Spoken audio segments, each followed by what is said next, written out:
అందరికీ నమస్కారం. IYR talks మొదలుపెట్టి ఎఫెక్టివ్గా పోస్టింగ్స్ మొదలుపెట్టి ఒక సంవత్సర కాలం అయింది. ఈ సంవత్సర కాలంలో సబ్స్క్రైబర్స్ బేసు 3,000 నుంచి 33,000 దాకా పెరిగింది. ఐవైఆర్ టాక్స్ను ఆదరిస్తున్న మీ అందరికీ నా ధన్యవాదాలు. భవిష్యత్తులో కూడా ఇదే రకంగా ఐవైఆర్ టాక్స్ని మీరు ఆదరిస్తారని ఆశిస్తూ ఉన్నాను. Thank you. నమస్కారం కృష్ణారావు గారు. ఇటీవల సోషల్ మీడియా తర్వాత న్యూస్ పేపర్స్లో కూడాను ధర్మస్థలని ఒక కేంద్ర బిందువుగా పెట్టుకుని పెద్ద కాంట్రవర్సీ అనేది చిత్రీకరించడం జరిగింది. ప్రసిద్ధ పుణ్యక్షేత్రమైన ధర్మస్థల మంజునాథ స్వామి ఆలయం అదంతా ఉంది, చాలా చక్కగా చేసుకుంటూ వస్తున్నారు. అయితే ఇటీవల ఒక బాడీ ఇవి కనబడంతో ఇక్కడ చాలా రకాలైన ఇది అయ్యింది. అందుకోసం అని చెప్పి దీని మీద ఒక విచారణ జరపాలని చెప్తే ధర్మస్థలంలో అధికారులు కూడాను ఇక్కడ ఏమీ జరగలేదు, ఇటువంటి దాన్ని ఊరికనే పుకార్లు పుట్టిస్తున్నారు, దీని మీద ఒక సిట్ కూడా వేయమని చెప్పి అడిగితే సిట్ కూడాను ఇప్పుడు దర్యాప్తు చేస్తుంది. అంటే యాక్చువల్లీ 2012లో ఒక అమ్మాయి పీయూసీ చదువుతున్న అమ్మాయిని చావడము, దాంతో అనేక ఒక పుకారు పుట్టిందంటే దాన్ని సమర్థం చేయడానికి అనేకమైనటువంటి బాడీస్ని అనంతి చేశారని చెప్పి వన్ కవర్డ్ పర్సన్ ఒక చెప్పడము, ఇదంతా ప్రజల మనసులో ఒక విధమైన భయాందోళన కలిగిస్తూ ఉంది. అయితే టెంపుల్ మేనేజ్మెంట్ వాళ్ళు అక్కడ ఉండేవాళ్ళు మటుకు ఇది ఏమి జరగలేదు, ఓన్లీ ఫాల్స్ హుడ్ అన్నారు. అసలు దీని వెనకాల పూర్వపరాల గురించి కొంచెం వివరించండి. ధర్మస్థల ఒక యునీక్ టెంపుల్ అని చెప్పాలి. భారతదేశంలో ఉన్న అన్ని రకాల టెంపుల్స్ కన్నా ఏమన్నాలంటే సింక్రటిక్ రిలీజియస్ ప్రాక్టీసెస్, వివిధ మతపరమైన విధానాల కలయికయే ధర్మస్థల. ధర్మస్థలలో ధర్మాధికారి ఎవరైతే దాన్ని అడ్మినిస్టర్ చేస్తారో అతను జైన్ మతస్థుడు. వీరేంద్ర హెగ్డే అని ఉన్నాడు. అది హెరిడిటరీ, మొదటి నుంచి వచ్చినటువంటి. ఉన్న స్వామి అక్కడ ఉన్నటువంటి మూర్తి శైవం, మంజునాథ.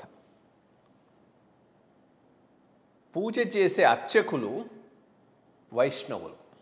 సో అది దానికి కొంత స్థల పురాణం ఉన్నది. అది ఎట్లా ఇవాల్వ్ అయింది అనే దానికి నాకు ఇమీడియట్గా గుర్తుకు రావట్లేదు. బట్ ఓ స్థల పురాణాన్ని అనుసరించి సిస్టమ్ ఎట్లా డెవలప్ అయిందంటే జైన్ అడ్మినిస్ట్రేటరు, శైవైట్ ఐడలు, వైష్ణవైట్ అర్చకులు, ఇది అక్కడ ఉండేటటువంటి విధానం.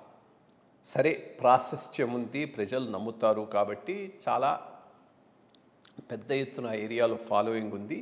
ఫాలోయింగే కాదు, ఈ వీరేంద్ర హెగ్డే కానీ వాళ్ళ తల్లిదండ్రులు కానీ అంతకుముందు వాళ్ళు కానీ ఎవరైతే ధర్మస్థలకు ఓవరాల్ ట్రస్టీగా ఉన్నారో వాళ్ళ మాటే ఆ ప్రాంతంలో వేదం.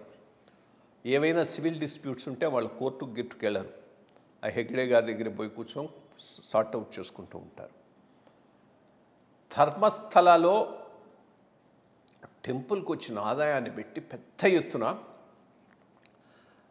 ఇన్స్టిట్యూషన్స్ని డెవలప్ చేశారు. అక్కడ ఆయుర్వేదిక్ ఇన్స్టిట్యూట్ ఒకటి ఉన్నది, ఇంజనీరింగ్ కాలేజెస్ ఉన్నాయి, మామూలు క్యాచెస్ ఉన్నాయి, విపరీతంగా చేశారు. ఎడ్యుకేషన్ మీద చాలా ఖర్చు పెట్టారు. అదే రకంగా అన్నదానం రెగ్యులర్గా జరుగుతూ ఉంటుంది. ఇన్ఫ్యాక్ట్ ఆయనకు వీరేంద్ర హెగ్డే గారికి కొంత ఈ వింటేజ్ కార్స్ అంటే స్పెషల్ లైకింగ్, అందుకని అక్కడ పెద్ద వింటేజ్ కార్స్ షోరూమ్ కూడా ఉన్నది. ఆయన కలెక్ట్ చేసినటువంటి వింటేజ్ కార్స్ అవి. సో ఇంత ప్రాశస్త్యం కలిగినటువంటిది, ప్రజల్లో నమ్మకం ఉన్నటువంటిది అయినటువంటి ఆ క్షేత్రాన్ని టార్గెట్ చేద్దాము అని ఎవరైనా ప్రయత్నం చేసి ఉండుంటే అది సాధారణమైన విషయం కాదు. దాని వెనక ఏదో పెద్ద ఎజెండా దాగున్నది. ఒకవేళ జరుగుంటే మాత్రం తప్పకుండా దాని మీద ఎంక్వైరీ జరగాలి, బయటికి రావాలి. బట్ ఈరోజు మనకు వస్తున్న దాన్ని బట్టి ఇది ఫాల్స్ ఫ్లాగ్ అలారం, అంతా కావాలని చేసిన దానిలాగానే అనిపిస్తున్నాయి. అంటే ఏదో ఒక ఇప్పుడు వరుసగా అట్లాంటి ఇన్స్టిట్యూషన్స్ కొన్ని చేతి ఇంతవరకు హిందూ మతాన్ని కాపాడుతుండే, వాటి మీద ఉండే బిలీఫ్. ఇప్పుడు అట్లాగే తిరుమల కొండ, హెగ్డే అక్కడ, సౌత్కు పోతే పళని, మథుర, ఏజెస్ ఈనాటివి కావు. ఈ ఇన్స్టిట్యూషన్స్ హిందూ ధర్మానికి ఒక స్ట్రాంగ్ బాండ్ కింద నిలబడ్డాయి. వాటిని అటాక్ చేసి డిస్క్రెడిట్ చేయగలిగితే హిందూ మతం డిస్క్రెడిట్ అవుతుందనేటటువంటి ఆలోచనతో చేసినటువంటి ఒక పెద్ద కుట్రలాగానే ఉంది. అన్ఫార్చునేట్ ఈరోజు కర్ణాటకలో ఉన్నటువంటి ప్రభుత్వం అది అటు కాదు ఇటు కాదు. వాళ్ళ వాళ్ళ వాళ్ళ విధానాలు ఏందో ఎవరికీ తెలియవు. ఇటువంటి విషయాల్లో ఒకవేళ కనుక ఎంక్వైరీ చేసి నిజమని తెలిస్తే పనిష్ చేయాలి తప్పకుండా, అది చాలా మేజర్ క్రైమ్. లేదు అంటే ఆ చేసిన వాళ్ళని ఎక్స్పోజ్ చేసి వాళ్ళని పనిష్ చేయాలి. మరి ఆ దిశగా ఏమీ జరుగుతున్నట్లేదు. ఇన్నాళ్ళు నాంచి ఆ అసత్యానికి చాలా ప్రచారం వచ్చేటట్టు చూచి ఇప్పుడు సడన్గా ఏమీ లేదని అంటే మరి ఇన్నాళ్ళ నుంచి ప్రభుత్వం ఏం చేస్తుంది? అది చెప్పేవాడలా ముసుగు వేసుకో అని చెప్పటం ఏంటిది? ఇదంతా ఒక పెద్ద ప్లాన్ ప్రకారం జరిగినట్టుంది. తప్పకుండా దీన్ని చాలా హై లెవెల్లో ఇన్వెస్టిగేట్ చేసి దీనికి ఎవరు రెస్పాన్సిబుల్, ఎందువల్ల ఇట్లా జరిగిందనే దాని మీద నిజాలు అయితే బయటికి. చాలా మంచి విషయం చెప్పారండి.